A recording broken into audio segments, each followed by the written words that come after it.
மக்கள் வெதர்மன் வானிலை அறிக்கை. குறிப்பாக வரக்கூடிய மணி நேரங்களில் ஆலங்கட்டி மழை மற்றும் கோடை கால மழை நேற்றே ஆரம்பித்து விட்டது. கோடைக்கால மழை தற்போது எப்படி மழைப்பொழிவு அமையப்போகுது என்பதை பார்ப்போம். குறிப்பாக இருகாற்று முறிவு ஏற்பட்டு தற்போது தமிழ்நாட்டில் ஒரு மேலடுக்கு சுழற்சியின் காரணமாக மழையானது தொடங்க உள்ளது என்பதையும் தெரிவித்துள்ளேன்.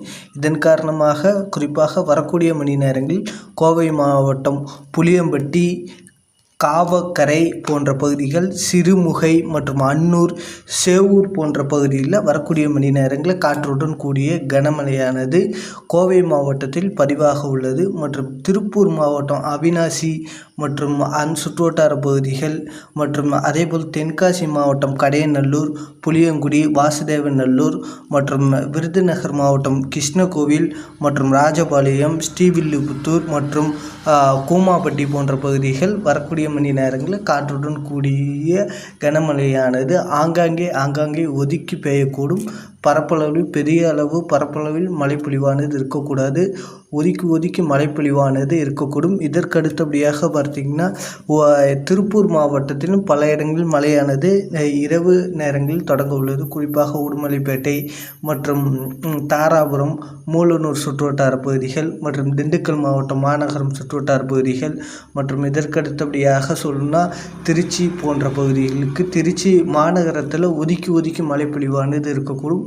மற்றும் மதுரை மாவட்டம் குறிப்பாக உசிலம்பட்டி சுற்றுவட்டார பகுதிகள் மற்றும் கல்லுப்பட்டி, பேரையூர் சுற்றுவட்டார பகுதியில் ஒதுக்கி மழைப்பொழிவானது இருக்கக்கூடும். இதற்கு அடுத்தபடியாக தூத்துக்குடி மாவட்டம் கோவில்பட்டி, கழுகுமலை மற்றும் முத்தையாபுரம் போன்ற பகுதியில் ஒதுக்கி மழைப்பொழிவானது இருக்கக்கூடும்.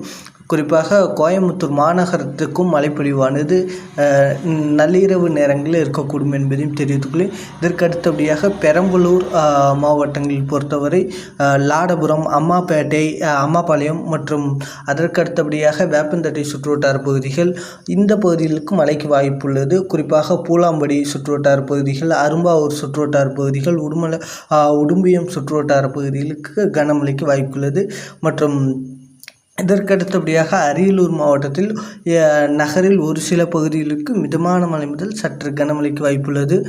மற்ற மாவட்டங்களில் ஆங்காங்கே ஒரு மிதமான முதல் சற்று கனமழையானது பெரும்பாலான பகுதியில் இருக்காது. ஒரு சில பகுதிகளுக்கு மட்டும் இருக்கும். மற்ற மாவட்டத்தில் பெரிய அளவு எதிர்பார்க்க வேண்டாம். நாளை முதல் பரப்பளவில் அதிகரிக்கக்கூடும் மழைப்பொழிவானது என்பதையும் தெரிவித்துக்கொள்ளேன். நாளை அதிகாலையில் நமது யூடியூப் சேனலில் நாளை அறிக்கையானது வெளியிடப்படும். நன்றி, வணக்கம்.